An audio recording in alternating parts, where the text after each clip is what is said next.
All right, out of the box, this is what you get. The instructions, the pole, the actual wheels themselves, and they include the tools here so you can tighten and fasten it. All right, so today we're going to put this together and we're going to see how it looks. So let's go ahead and do that. Well, I'm going to show you guys the cart, what I use it for.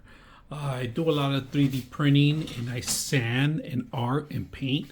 And here's my 3D model I'm developing. So I have all my paints all together.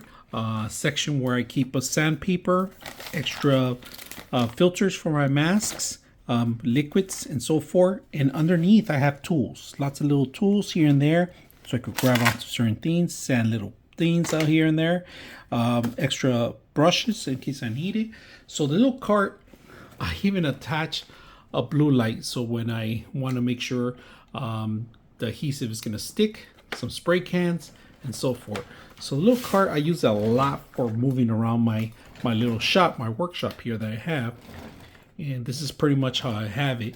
Fully stocked, extra gloves here. And like I said, tools in the bottom and so forth. So anytime I need something, I want to paint, I want to draw, I want to do stuff, I access the little cart here.